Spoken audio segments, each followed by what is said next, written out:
Yeah. Blood Oath, baby.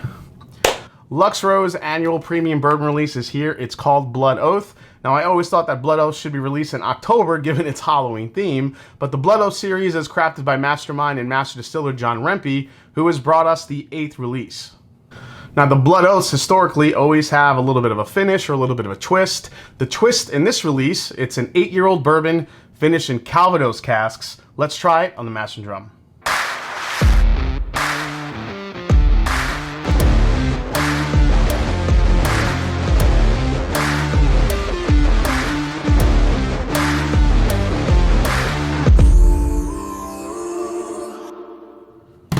What's up, folks? I'm Jason C. from the Mash and Drum. Today we are reviewing the 8th release in the popular Blood Oath series from Lux Row. That oath, by the way, says that John Rempe, Blood Oath creator, has sworn to never reveal where he finds his bourbon, so we don't know where he sources it, but only to promise to choose and make the best blend that he knows. Take a closer look at Pact 8.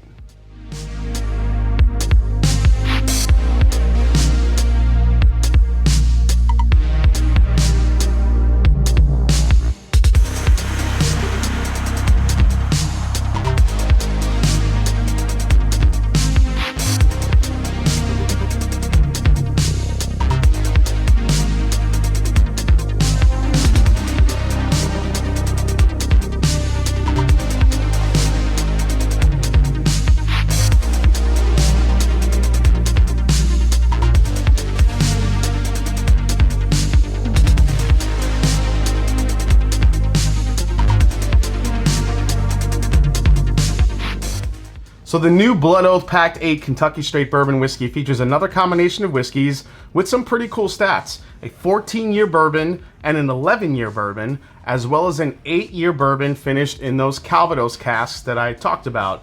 They were all blended together to form this release.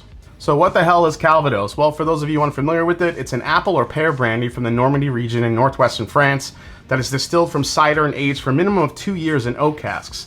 Now, the green label on Pact 8 is kind of a nod to the apples and pears, which are used to make Calvados brandy. Now, the green label on Pact 8 is supposed to be a call out to the apples and pears, which are used to make that type of brandy. I've once again sourced 3 great bourbons for Blood Oath Pact 8, and I'm particularly excited to include a bourbon finished in Calvados casks, said John Rempe. Blood Oath Pact 8 is a bourbon I'm proud to share with bourbon lovers, but the recipe is a secret I'll be keeping to myself. Blood Oath Pact 8 is bottled at 98.6 proof, retails for around 120 bucks. All right, guys, let's dive in.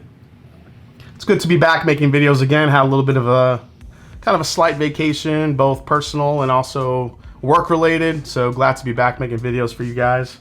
I have a lot of cool ones in the works, so stay tuned for those. But diving into this Blood Oath Pact 8 here. So when I initially poured this is about my 3rd pour of this one. I did try this on a live stream. I wasn't getting a lot of the pear or apple that is associated with the Calvados cask finish, but it's starting to come a little bit more to the forefront now. I think what you mostly get is these really nice aged bourbon notes. You get very rich caramel vanilla.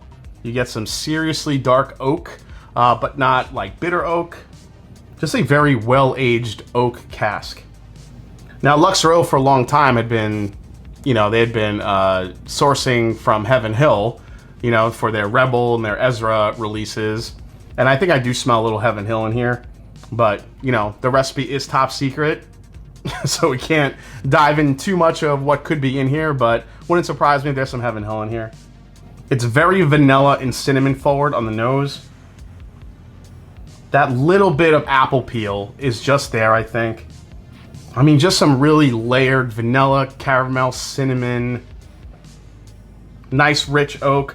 All those flavors that you would expect from a 14-year and 11-year bourbon really just coming to the forefront here. Maybe slight hint of that Calvados finish with the apple or the pear. Let's give it a go. The apple you definitely get on the palate. And at 98.6 proof, I'll tell you guys this right off the bat. An amazingly spicy and interesting, almost effervescent finish you get on this. I thought the finish would just kind of die out. That's been my experience with Blood Oath the past 2 releases, good flavor, decent bourbon, but the finish just dies. This one, on the other hand, keeps this really nice spice, and I'm wondering if the Calvados cask actually added some sort of spiciness to the bourbon, and I'm absolutely digging this one. So front of the palate, very sweet, almost a butterscotchy type note to it.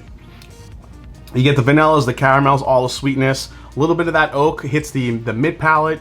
As soon as it gets to that back palate, that's where the apple comes in. You get the fresh apple peel, a little bit more of that dark, almost barrel char that you would get in an older bourbon.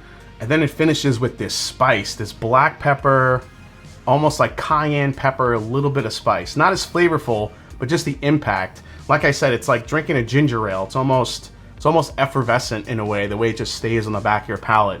Like drinking Pop Rocks. It's kind of cool. Another sip here. And you know what? For a 98.6 proofer, now, you guys always heard me talk about consistency. You know, because sometimes you have a sip of a bourbon or whiskey, and the more you sip it, just it kind of falls flat. The more your palate gets used to it, just kind of dies out. That is not happening here. Every sip you take, you're getting pretty much the same experience. Little hint of apple, some nice aged bourbon notes, good spice, and right on the back end, that peppery effervescent that just lingers. It's good. I mean, I've compared it to a couple of the other ones. I've compared it to the cognac finish. The Sauterne finish from last year was not a big favorite of mine. I did like the cognac one, but when I tried the cognac, it did not really have a finish. I like the flavor of the cognac, obviously, but yeah, the one from 2020 with that cognac finish, it didn't carry a good lingering spicy finish like this one is. This one is standing out in that way for sure for me. But this one is definitely bringing a finish, and I think that's something I could definitely appreciate. Probably you guys too. So the best part about this is, like with the Sauterne finish, I don't feel like there was enough of it to make an impact. It was just a good, solid, well-aged blend. Not much of a finish. Didn't really blow me away. This one, you're getting a little bit more of that Calvados finish. The apple / pear is coming through. I think it's more apple. They really don't tell you what Calvados finish it was. I think it was definitely apple, because I'm getting more of a distinct apple peel here. But man, that roundness with the deep, dark, rich bourbon notes, the 14-year, the 11-year, really coming in, making an impact. And then just a kiss of that bright apple note and that spice. It's great. I'm really digging this release a lot. Yeah, but the money maker on this one, guys, I'm telling you, it's the finish. It's good. It's good. This will be an interesting one to break down. Let's go to the final breakdown. All right, guys, final breakdown on this one. 120 bucks is retail. Secondary value, sometimes you see these anywhere from $2 to $250, sometimes marked up at stores. Remember, this is the premium release from Lux Row, so some people price it as such. Availability, I don't think I'll go as far to say that it's good. I'll say the availability is okay. Generally, areas that do get Blood Oath generally only get a few bottles, so it really depends on where you live or sometimes even who you know. Value on this one, so 120, 14, 11, and 8. 120 bucks, I think that's pretty damn good in this market, so I'm gonna say, I might go as far as say above average. I'm not gonna say it's even, I think it's a little bit better. I'm gonna say above average. I think what you're getting for 120 bucks, if you could find it at retail for 120, I think the nice ultra-aged notes that you're getting for 120, I think it's pretty solid. I like the price point on this one for this specific release. The most I pay for this, I'm sticking with retail.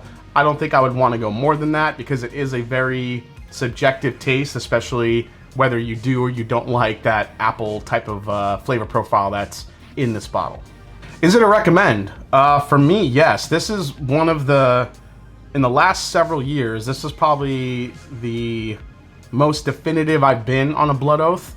Mostly I'm hot and cold with Blood Oath, because sometimes just the finish and, you know, the proof being sub 100 doesn't really do it for me. However, this one is doing some fantastic things on the palate, and I really, really love it. Now, I will say if you don't like apple, you're not crazy about an apple type flavor in your bourbon, then maybe stay away from this one because there is a distinct apple flavor on the palate, especially on the back end. Not so much on the nose, but you guys know what I'm saying. So if you could find this at retail, I would highly recommend it. I think it's a great release. Love the spiciness, and makes all the difference.